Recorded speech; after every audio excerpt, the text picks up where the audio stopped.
Benvinguts a Un Art. Avui tenim amb nosaltres a l'actor Toni Sevilla.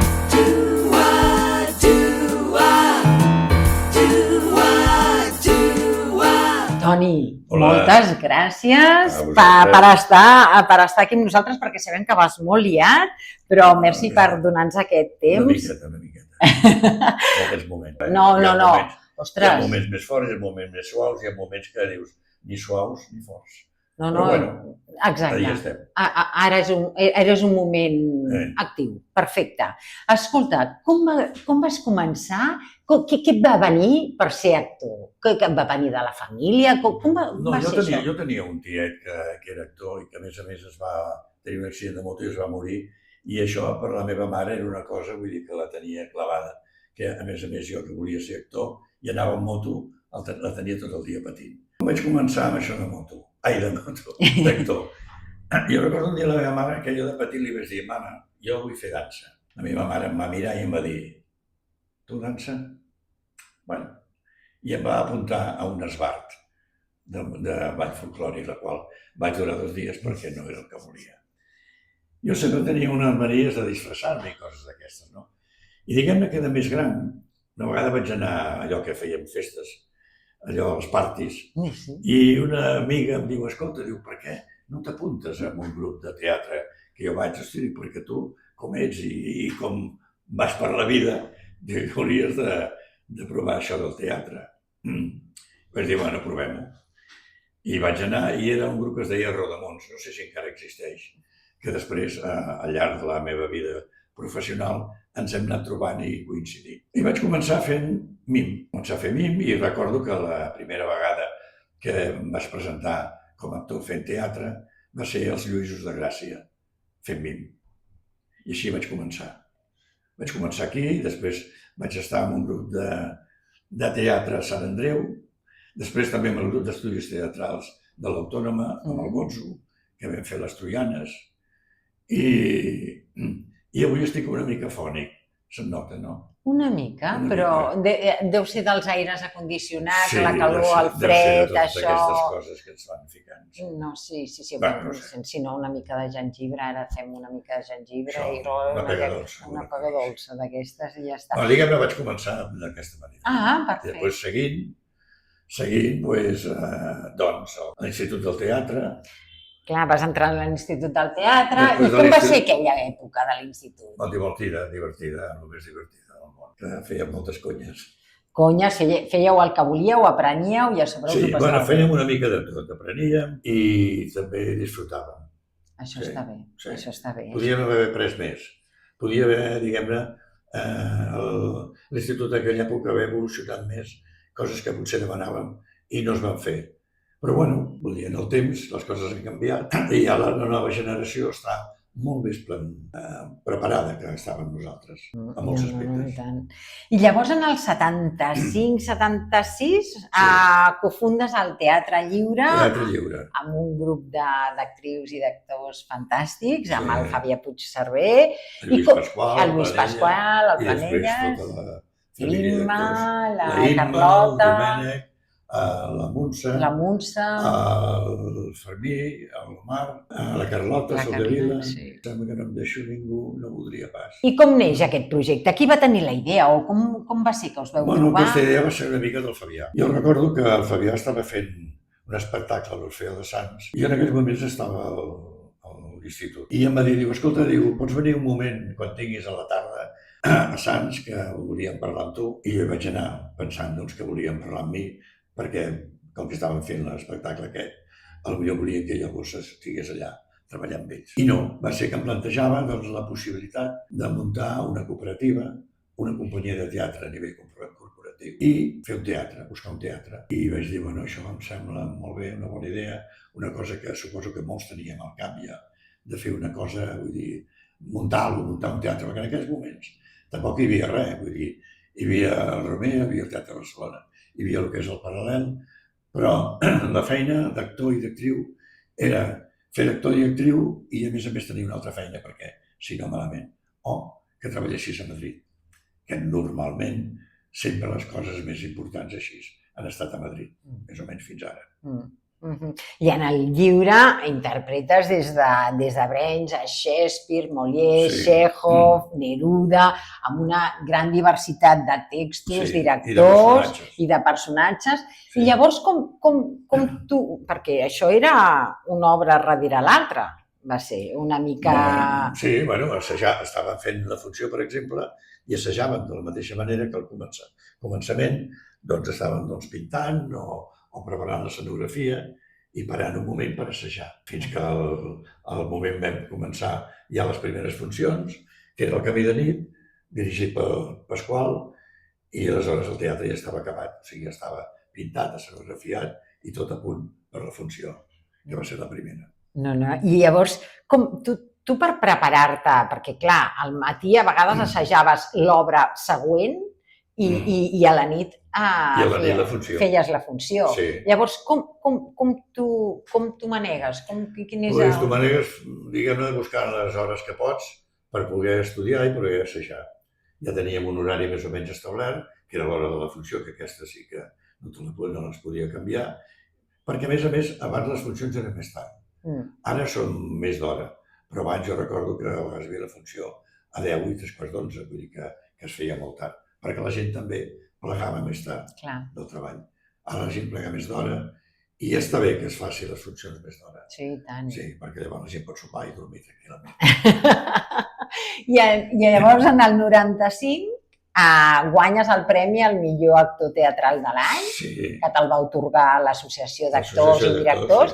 I per quina obra o quina obra? El diari d'Anna Frank. El diari d'Anna Frank, que era la història aquesta de l'Anna Frank, i jo era el pare d'una part de la família. O sigui, dues famílies, jo era un dels pares, que diguem era una mica reaccionari. No, però està bé quan els companys i de més reconeixen, et donen un premi. Jo crec que el millor premi del món és quan precisament els companys reconeixen la feina d'un. I tant. I que amb tot això tu ets capaç d'agrair a un company també, que t'ha agradat molt el que fa. I tant. Sí. No, això està molt bé. Perquè tu en el teatre ho combines paral·lelament amb la televisió, el cinema i també amb el doblatge.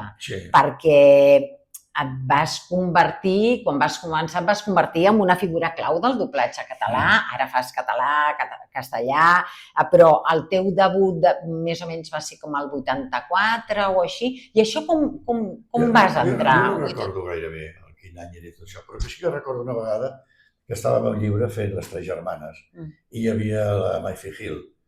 I em diu, mira, avui no em quedaré un ratet quan acabi la funció amb vosaltres perquè demà m'haig d'aixecar d'hora que tinc doblatge. I jo recordo que vaig dir, mira, està bé això del doblatge. Diu, estic a la Veu d'Espanya. Diu, vols venir? Dic, mira, sí, mira, fa gràcia veure-ho, Bueno, i vaig anar-hi i recordo que em va presentar amb el jefe d'allà, tot això, i em va dir, oye, te voy a hacer una prueba. I jo vaig dir, no, si jo no m'interessa, jo no vull fer doblatge, jo he vingut per curiositat, dic, soc un curiós. Com que la Maife em va dir que venia, volia veure això del doblatge, com ho feia, no, te voy a hacer una prueba. I li vaig dir a la Maife, vaig a fer la prova. Bueno, sé que vaig entrar en una sala gran, en una pantalla gran, i em passa una pel·lícula d'un tio saltant, parlant i cantant.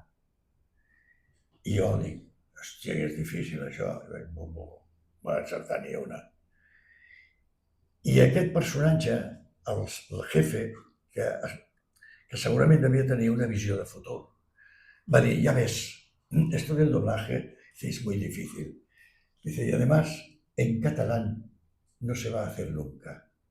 Ho dic això, la visió de futur, perquè després, evidentment, es va fer en català. Bé, quan va començar TV3, aleshores necessitaven gent, actors i actrius, que poguessin doblar. Clar. I llavors em recordo que la Maife em va cridar, vaig anar a fer una prova i em vaig començar ja. I a mica anar fent takes, doncs vaig acabar aprenent. Amb el temps vaig dirigir i amb el temps vaig decidir deixar també allò que jo en dic etapes de la vida. I a més, ets conegut com el Batman en català, que allò va ser a l'època daurada, com comença el naixement de TV3, no? Però a part has fet un munt de papers que si els haig de dir tots, ens fem sopar. Fem sopar. Així que a veure, personatges... No, i tant, però a personatges de sèries, pel·lícules, animes... I aquest del Batman el que era divertit és perquè era el còmic que quan feia un so, un cop, sortia les lletres, zas, paf, puf. Jo no me'l perdia mai. Els diumenges a la tarda anàvem corrent. I el Quim, el d'això... El nen Meravelles? No, sí, feia el... Com es diu? Bueno, és igual, no sé, ara no el Robin. Sí, el Robin, el nen Meravelles. No, era fantàstica aquella sèrie. Era molt fantàstica, a mi m'encantava. Doncs a veure, Star Wars, Mentalista, Harry Potter, Ozark, Downton Abbey, i el Herland, no?, que ara estàs fent... És una sèrie que estem fent ara, que és de ranxos, això de vaqueros, de ranxos, però actual. Bueno, actual de fa uns anys enrere, però actual. I que té molts capítols i els estem fent ara. Molt bé. I ens podries dir algun, que n'has fet molts, però algun personatge que has dit, ostres, aquest li tinc, quan el faig li tinc com un carinyo o m'ha marcat. Hi ha personatges que els agafes carinyo i hi ha personatges que els hi tens mania. Jo recordo un personatge que vam fer al llibre, que quan va acabar la funció vaig agafar la roba, la vaig tirar a terra i el vaig trepitjar i vaig dir, aquí et quedes. No el suportava, vaig deixar. No diré quina és la funció. I, en canvi, hi ha altres que jo m'ho he passat molt bé. Amb el Fermí vam fer Abraham i Samuel, vaig disfrutar molt amb el personatge, Leon Silena, també. Després, jo vaig fer un espectacle que no tenia res a veure. Amb el llibre, que era amb la Lluïsa Mallol, que era la meva dona, que es deia Aquí no paga ni Déu, del Darío Fo. Aquest també vaig disfrutar moltíssim. I a la Nacional, el panorama des del pont, del Miller i molts altres també, però diguem els que més a prop que he disfrutat. I en el doblatge, en algun que hagis dit, ostres, aquest m'he passat, bomba. O aquest m'ha agradat, aquest tinc una cosa que... Sí, hi ha qui t'agrada més, hi ha qui t'agrada menys, hi ha vegades... Ara fa poc vaig estar doblant una sèrie amb la Lluïsa Maganya, que eren anglesos i eren gent d'edat ja. I en un moment donat, no sé què diu, d'estar sol i tal, i em vaig emocionar. A vegades passa aquests personatges que te'ls mires i vas a posar-li la lletra i no pots perquè et calen, t'emocionen. Doncs sí, hi ha personatges que t'enganxen més que altres i altres que dius, hòstia, tinc ganes d'acabar això ja perquè no m'ho passo bé. I el bo, o sigui, amb aquesta feina, és passar-t'ho bé. Perquè si tu disfrutes, la gent també disfruta. Clar, perquè és que a la càmera ho veu tot, a la veu també t'ho transmet tot. Sí, clar. A vegades hi ha dies que estàs així com... que tu penses que està bé, però que estàs com enfadat. És que et surt com enfadat. I dius, ostres, clar, és que estic com... Amb aquesta feina, vull dir, com a actor, jo he tingut accidents i jo he anat a treballar tenint costelles trencades i quasi allò que no poder-se moure. Però vull dir, mai he fet una falta, només una vegada que vaig quedar al llit, però estava a 40 de febre. Era possible que aquest moment no podia moure. Però si no, fotut amb el que sigui, allà a primera fila. Perquè si no... Recordo el dia que es va morir la meva mare, els vaig dir, guardeu-me-la, que jo vaig a fer la funció a l'hospital. Vindré dintre d'una estona, jo vaig a fer la funció i torno i fem el que tinguem que fer. Però així mateix, vull dir, no és tan divertit, a vegades no. No, és dur, tens un... Passa això i dius, bon dia, i tens tot el... Clar, no pots fer res, tens que anar al teatre perquè la funció s'ha de fer. No pots dir a la gent, miri, se va moure la meva mare i avui no hi ha funció. No. Bé, ho pots dir-ho quasi bé a totes les feines, però aquesta... És molt difícil que la gent, per un constipat, deixi de treballar. No, un constipat, és impossible. Una cosa que en qualsevol feina plegues. És l'altra. Si ja tens la baixa. No, o per exemple, el tema de... Quan t'has quedat sense veu, evidentment no pots anar a treballar fent el doblatge, no? Bueno, jo em vaig quedar... Estava fent la Mahagònia lliure i cantant. Cantava. Tenia una cançó que deia ja m'he menjat 2 vedelles i aquesta és la que fa 3, cantava. I aquell dia em vaig quedar afònic. Comença la funció, estic afònic. Ho vaig fer. Jo moria menjant, però parlant. I va quedar, potser està millor que cantant. Sí. Vaig dir, mira, quina cosa he fet diferent i no queda malament, queda bé. Bueno, de vegades no saps per què. Bueno, això...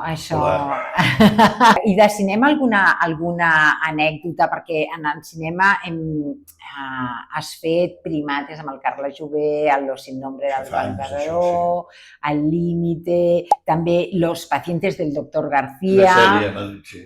I en aquests també hi ha algun rodatge que hagis dit, doncs, aquí em va passar o, ostres, recordo una anècdota o alguna cosa...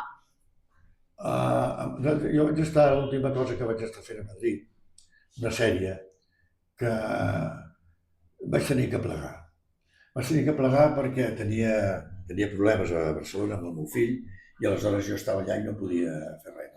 I a més, m'agafava aquesta època amb això i allò tenia cada dia molts capítols, i entre el problema d'això dels capítols i el problema de Barcelona, o sigui, el meu cap no estava en condicions.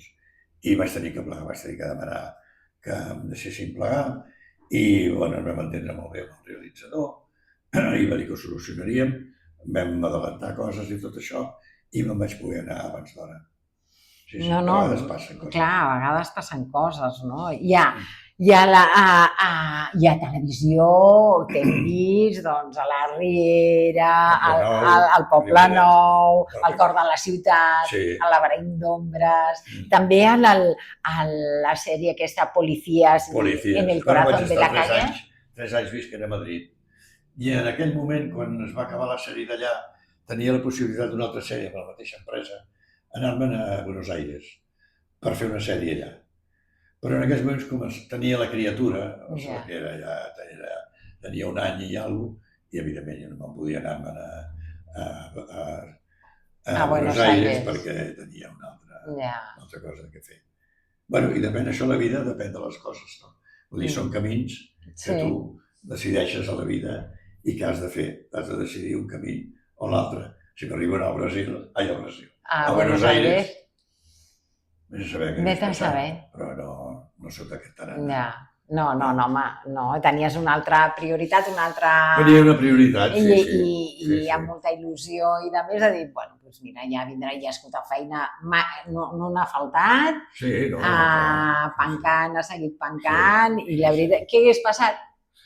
No sé, no saps mai, és allò que la vida, dius, la vida té diversos camins, dius, què hagués passat si hagués fet això? Si tornés a treballar des del principi, quin camí agafaries? Agafaries aquest o tornaries a treballar amb la mateixa gent? Segurament tornaries al mateix, perquè diries aquest ja es conec.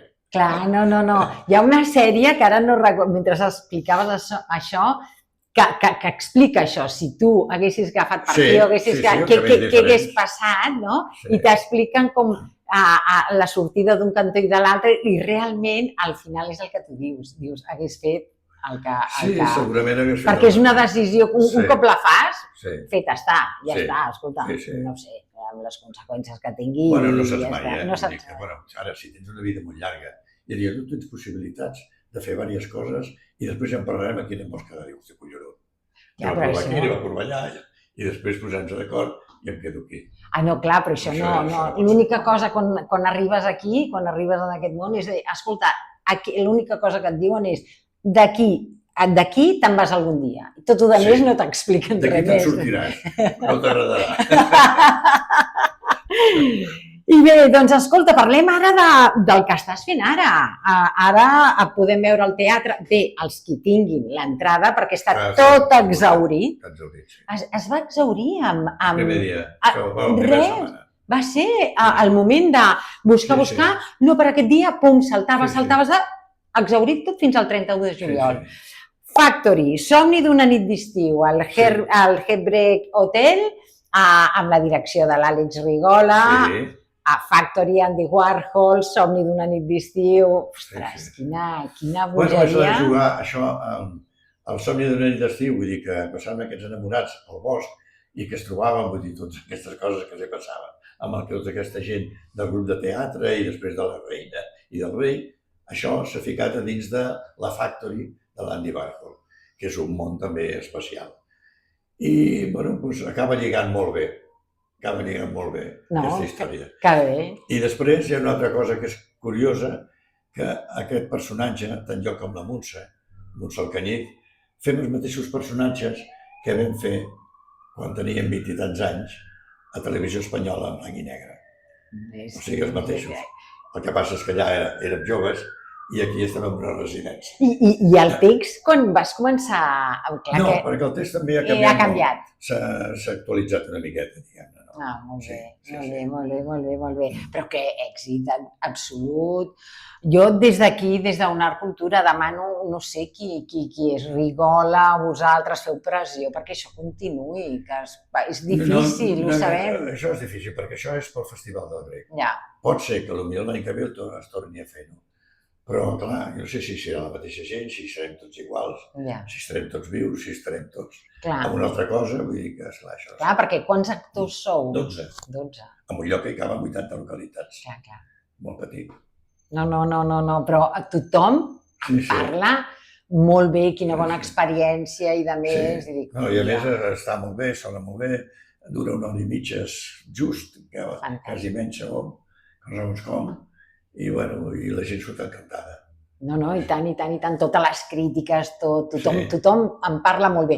Per tant, des d'aquí, després farem una cosa, després, quan acabem, us ho explico. Llavors, a veure, el món de les arts escèniques ha canviat molt des que tu vas començar.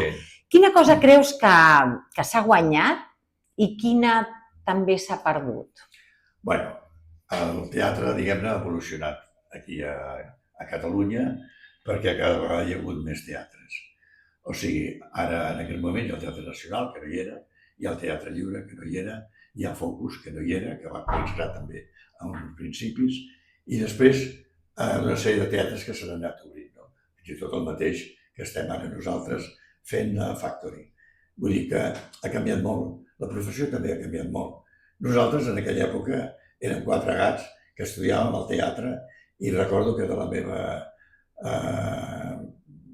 promoció, no sé si vam quedar 3 o 4. Vull dir que ha canviat moltíssim i ara hi ha molta més gent. També amb el doblatge també hi ha més escoles, hi ha més gent que també està intentant fer-ho. Ha evolucionat així. Abans no. Abans la gent que feia teatre o tenia una altra professió o se n'anava a Madrid. Clar. I ara tu, Toni, tens allò... Dius, ostres, algun somni pendent, allò, alguna obra, algun personatge que diguis, ostres, és que mira, a mi m'agradaria fer això. No, estàs content amb el que... No passa això. Que bé. No passa. A mi em passa, per exemple, quan em diuen una cosa, vull dir, m'agrada i m'entusiasma. Quan em va dir el Rigol això, va fer gràcia, vaig pensar, hòstia, una cosa que jo he fet quan era jove per Televisió Espanyola en blanc i negre, i ara a la meva edat, amb 77 anys, fer el mateix personatge. Hòstia, però té la seva gràcia. I vaig dir, doncs vinga, va, fem-ho. Llavors, per això no. Però a la vegada també, amb el temps, jo també una miqueta de meningitis. Bueno, perquè ja... Però ets disfrutant, vull dir que tu quan fas la feina que fas, tu passes bé, disfrutes fent la feina i a més el que passa que, bueno, n'has fet molt i n'has gaudit molt. Bueno, hi ha molts que he disfrutat molt i altres que no he disfrutat tants, no? Però clar, això depèn, vull dir, a vegades li agafes molt de carinyo a un personatge i el disfrutes que a l'hora de fer-ho, no? I altres, com deia abans, que dius, ja, home, què t'he dit? No, fantàstic. Doncs escolta, Toni, nosaltres aquí a UNAR recomanem coses que ens agraden i com a teatre, llibres, exposicions, sèries, pel·lícules i de més. A veure, de llibres, tens algun llibre, allò, tauleta de nit? Ara, en aquests moments llegint un llibre que es diu Passeig de Gràcia. I m'hi he apuntat, perquè jo tinc mala memòria amb els noms, que és del Roger Bastida, que va tenir el Premi de Santa Eulàlia. Aquest l'he començat a llegir, és un tomo bastant grosset, però parla del Passeig de Gràcia, de la gent que vivia una mica de Barcelona, no? De les èpoques del 18, del 19, em sembla que estan por ahí, i van avançant. he començat el llibre, no sé encara com. Després, clar, jo podria dir-te de llibres, però també ara no me'n recordaria. Ja. No, aquest ens agrada molt, aquest ens agrada molt. I després alguna pel·lícula que hagis vist i dius... Mira, jo hi ha una pel·lícula que em va agradar molt, que a més vull que la música, això ja l'he dit moltes vegades, el dia que em mori, que la posi, que és el Cowboy de Medianoche. La música m'encanta i aleshores el dia que em mori vull que faci aquesta i el Samba Patí d'això. Molt bé, molt bé. El Santana. Molt bé. Perquè aquest del Santana va ser una vegada que amb el Butzo estaven rodant ell un curt superbuit allà a la Floresta. I llavors es va quedar que hi havia el polac, l'Orfila, que es va morir ara aquest any fa poc, i que eren molt amics. I es va quedar a dormir allà. I recordo que ens va despertar amb la música de Samba Patí al Santana. I vaig dir, hòstia, una música tan bonica. I se'n va quedar. I tant aquesta com l'altra, el dia que em mori, que me la posi. Doncs bé, ara ha quedat aquí gravat, enregistrat, que aquesta... Esperem que... Bueno, si no, la ballarem. De mentre l'anem ballant. No, si no, ja la ballarem. I llavors, obra de teatre, Factory, Somni d'una nit. Factory, sí, Somni d'una nit d'estiu. I llavors, alguna exposició que hagis anat o hagis vist i que... Vaig anar fa poc al Matís, a veure el Matís. Molt maca, molt ben exposada, molt ben comissariada i hi havia molta gent, però no sé a quina hora vas anar, però realment hi havia moltes obres que inclús no havien sortit mai d'enlloc, de cases particulars. Vull dir que hi havia un... Està bé que faci. Molt maca, m'encanten. Escolta, i ara, a veure, Toni, per tancar, si haguessis de dir una sola cosa a algun jove que avui vol dedicar-se a la interpretació, quina seria? Home, jo seria que primer que ho tingués molt clar. Vull dir, actualment les coses han canviat molt, ara hi ha molta gent. I aleshores és difícil, de vegades, doncs, la continuïtat. Jo diria que si vols fer això, primer que es prepari molt, actualment, vull dir, tant com allò que no vaig fer jo de dansa, la música que hauria tingut que fer i també ho vaig deixar, moltes coses, i estava molt preparat. I buscar-se la vida. Però clar... On verà, però ben preparats, amb moltes ganes, molta vocació. Com tota la vida hi ha moltes professions o moltes carreres que acabes a la facultat i no tens feina. Això passa també. O fas una altra, no? Però vull dir, primer això, sobretot que ho tinguis clar. Clar que hi ha moments bons i hi ha moments no tan bons. I és l'espera que et truquin. I saber aguantar i confiar i seguir informant-te, perquè això dius, ostres, doncs mira, em segueixo formant mentre no tingui la feina i... Ara és molt complicat, perquè ja et dic, ara hi ha molta gent, a la meva època no eren tants. Tampoc hi havia tanta feina. Vull dir, ara n'hi ha més, ara hi ha, hòstia, el doble o el triple de feina, no? A més hi ha les plataformes, hi ha més feina de doblatge, hi ha més feina d'imatge, de teatre, vull dir que... Hi ha més feina, però també hi ha molta més gent. Hi ha molta més gent, això és veritat. I no tothom està preparat per això. Això ho veus, hi ha gent que dius, hòstia, aquest és bo, o aquesta és bona. I hi ha altres que dius, hòstia, no perdis el temps. Per molta il·lusió que et faci, no perdis el temps. No, és veritat.